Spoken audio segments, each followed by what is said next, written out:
வணக்கம். இன்னைக்கு ஹிந்து நியூஸ் பேப்பர்ல என்னென்ன நியூஸஸ் இருக்கு அப்படிங்கிறத பார்ப்போம். ஸோ ஃபர்ஸ்ட் பார்த்தோம்னா, PM calls for secular civil code அப்படின்னு குடுத்துருக்காங்க. ஓகேவா? ஸோ நமக்கு சிவில் கோட்னா தெரியும். யூனிஃபார்ம் சிவில் கோட் ஆர்டிகிள் 44 அதெல்லாம் நம்ம கேள்விப்பட்டிருப்போம். ஸோ பிரைம் மினிஸ்டர் அவரோட நேத்து இண்டிபெண்டன்ஸ் ஸ்பீச்ல வந்து என்ன சொல்லியிருப்பாரு அப்படின்னா, இந்தியாவுல ஒரு சிவில் கோட் அப்படிங்கிறது இல்லாம இருக்கனால தான் நெறையா இந்த மதவாதம் அப்படிங்கிறது பரவிட்டே இருக்கு. இந்தியாவுக்குன்னு ஒரு சிவில் கோட் தேவ. அது செக்குலார் சிவில் கோடா இருக்கணும். அப்படிங்கிறத வந்து சொல்லியிருப்பாரு. மதச்சார்பற்ற பொது சிவில் மதச்சார்பற்ற சிவில் சட்டம் அப்படிங்கிறத பிரதமர் அவருடைய உரையில வந்து தெரிவிச்சிருக்காரு. ஸோ அதுதான் நமக்கு தலைப்புச் செய்தியா நமக்கு குடுத்துருக்காங்க. சரியா? செக்குலார் சிவில் கோட் அப்படின்னு.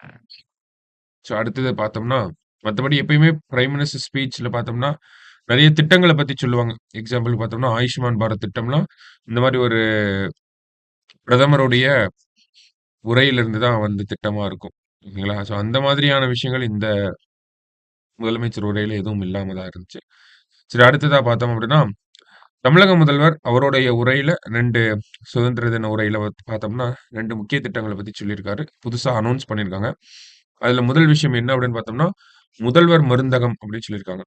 ஸோ இந்த முதல்வர் மருந்தகங்கள் அப்படிங்கிறது பெருசா ஒண்ணும் இல்ல. நமக்கு மெடிக்கல்ஸ் ஸ்டார்ட் பண்ண போறாங்க. ஓகேங்களா? அதாவது குறைந்த விலையில மெடிசின்ஸ வந்து மக்களுக்கு தரப்போறாங்க. அதுதான் இந்த முதல்வர் மருந்தகம் அப்படிங்கிற திட்டம். கிட்டத்தட்ட பார்த்தோம்னா, வர்ற பொங்கல் அப்போ ஒரு 1000 முதல்வர் மருந்தகங்கள வந்து ஓப்பன் பண்ண போறோம் அப்படிங்கிறத சொல்லியிருந்தாங்க. அடுத்ததா பார்த்தோம்னா, முதல்வரின் காக்கும் கரங்கள் அப்படிங்கிற திட்டம்.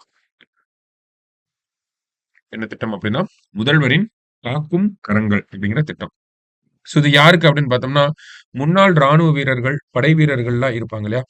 ஸோ அவங்கலாம் தொழில் தொடங்குவதற்காக ரூ. 1,00,00,000 வரைக்கும் கடன்களை வழங்கக்கூடிய ஒரு திட்டம் தான் இந்த முதல்வரின் காக்கும் கரங்கள் அப்படின்ற திட்டம். ஓகேங்களா? ரூ. 1,00,00,000 வரைக்கும் முன்னாள் ராணுவ வீரர்களுக்கு, தமிழகத்தைச் சேர்ந்தவர்களுக்கு வந்து கடன்கள வழங்கப் போறோம். ஓகேங்களா? அரசாங்கம் அந்த ஒரு உதவிய பண்ண போறாங்க. அதுல பார்த்தோம்னா, 30% வந்து மூலதன மானியம் குடுக்குறாங்க. அது மட்டும் இல்லாம, ஒரு 3% வந்து வட்டியிலயும் மானியம் குடுக்குறாங்க. ஓகேங்களா? ஸோ, இந்த ஒரு திட்டம் பார்த்தோம்னா, முன்னாள் ராணுவ வீரர்கள் அவங்க கிட்ட தொழில் தொடங்குறதுக்கு ஒரு ஐடியா இருக்கலாம். ஆனா, நிதி இல்லாதப்ப அரசாங்கத்த அணுகி இந்த திட்டத்தின் மூலமா பயன்பெற்று சரிங்களா? ஸோ இந்த 2 திட்டங்கள் முதல்வர் மருந்தகங்கள், மத்தபடி பார்த்தோம்னா, முதல்வரின் காக்கும் கரங்கள் அப்படிங்கிற இந்த 2 திட்டமும் புதுசா அனவுன்ஸ் பண்ண திட்டமா இருந்துச்சு. சரிங்களா? அடுத்தது இங்க பார்த்தோம் அப்படின்னா, சீஃப் மினிஸ்டர் ஹானர்ஸ் பிரேவ்னஸ் அப்படின்லாம் குடுத்துருக்காங்க இல்லையா? ஸோ இதுல என்ன சொல்லியிருப்பாங்க அப்படின்னு பார்த்தோம்னா, நமக்கு முதலமைச்சர் வந்து சில விருதுகள வந்து குடுப்பாரு. எப்பயுமே சுதந்திர தினத்தன்னைக்கு. ஸோ அந்த விருதுகள பத்தி தான் சொல்லியிருக்காங்க. அதுல முக்கியமான விருதுகள மட்டும் நம்ம பார்ப்போம். Kalpana Chawla award for courage and daring enterprise யாருக்கு அப்படின்னு பார்த்தோம்னா, கல்பனா சாவ்லா அவார்ட் அப்படிங்கிறது சபீனா அப்படிங்கிறவங்களுக்கு குடுக்கப்பட்டிருக்கு. சரிங்களா? கல்பனா சாவ்லா அவார்ட் வந்து சபீனா அப்படிங்கிறவங்களுக்கு குடுக்கப்பட்டிருக்கு. அடுத்ததா பார்த்தோம்னா, APJ Abdul Kalam award. Doctor APJ Abdul Kalam award வந்து இஸ்ரோவோட சயின்டிஸ்ட், ப்ராஜெக்ட் டைரக்டரா இருந்த வீரமுத்துவேல் அவர்களுக்கு வந்து சந்திராயன் 3 யோட ப்ராஜெக்ட் டைரக்டர் வீரமுத்துவேலுக்கு வந்து doctor APJ Abdul Kalam award வந்து வழங்கப்பட்டிருக்கு. ஓகேங்களா? வீரமுத்துவேல் அவர்களுக்கு ஏபிஜே அப்துல் கலாம் அவார்ட். சபீனா அவங்களுக்கு வந்து கல்பனா சாவ்லா அவார்ட். அடுத்ததா பார்த்தோம்னா, தகைசால் தமிழர் அவார்ட். ஓகேங்களா? தகைசால் தமிழர் அவார்ட் 2021ல இருந்து குடுத்துட்டு இருக்காங்க.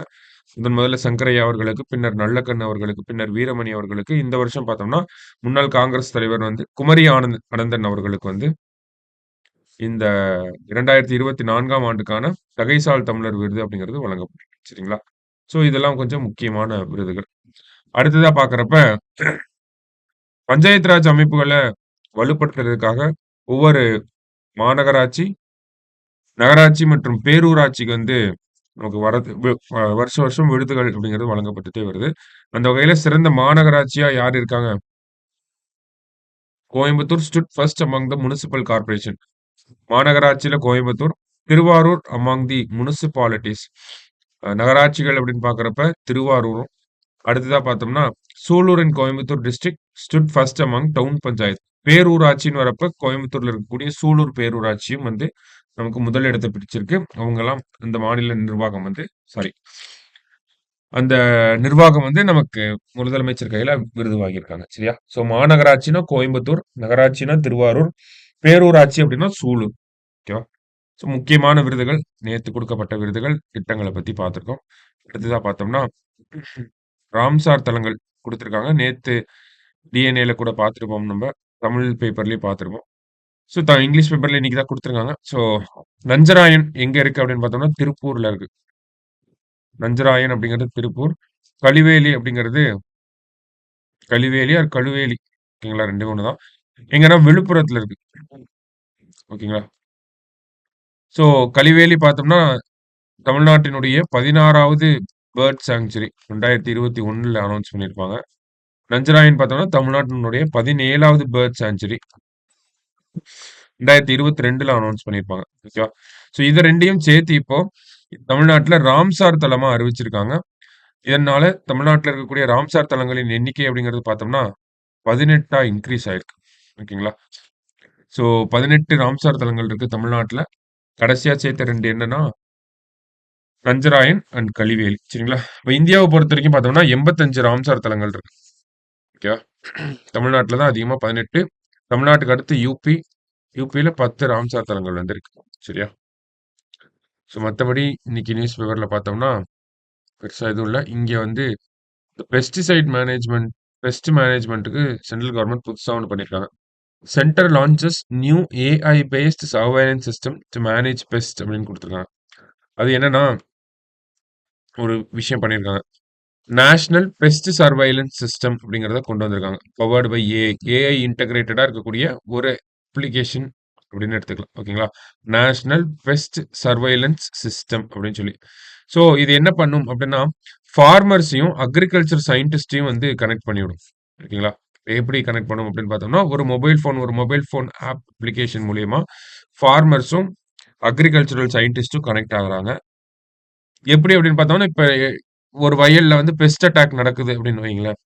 ஸோ அதுக்கு லோக்கல்ல போய் ஏதாவது ஒரு பெஸ்டிசைட வாங்கி போடாம, ஸோ அந்த என்ன மாதிரியான பெஸ்ட் அட்டாக் நடந்திருக்கு, பயிர்கள் எப்படி பாதிக்கப்பட்டிருக்கு அப்படிங்கிறத ஃபோட்டோ எடுத்து இந்த ஆப் மூலியமா அப்லோட் பண்ணோம் அப்படின்னா, அது அக்ரிகல்ச்சரல் சயின்டிஸ்ட் கம்யூனிட்டிக்கு போகும். அவங்க வந்து செக் பண்ணி, அதற்கு ஏத்த சொல்யூஷன வந்து அந்த விவசாயிக்கு வந்து பெர்சனலா சொல்லுவாங்க. இதுதான் இந்த national pest surveillance system. AI இன்டகிரேட்டடா இத பண்ண போறாங்க. அத நேத்து agriculture minister Shivraj Singh Chouhan launch பண்ணியிருக்காரு. சரிங்களா? ஸோ இந்த ஒரு விஷயம் என்ன பண்றாங்க அப்படிங்கிறத மட்டும் தெரிஞ்சு வச்சுக்கோங்க. சரியா? ஸோ இன்னைக்கு நியூஸ் பேப்பர்ல இருந்த முக்கியமான விஷயங்கள்லாம் இதெல்லாம் தான். ஓகேவா? நாளைக்கு நியூஸ் பேப்பர் ரீடிங்ல வெயிட் பண்ணலாம். Thank you.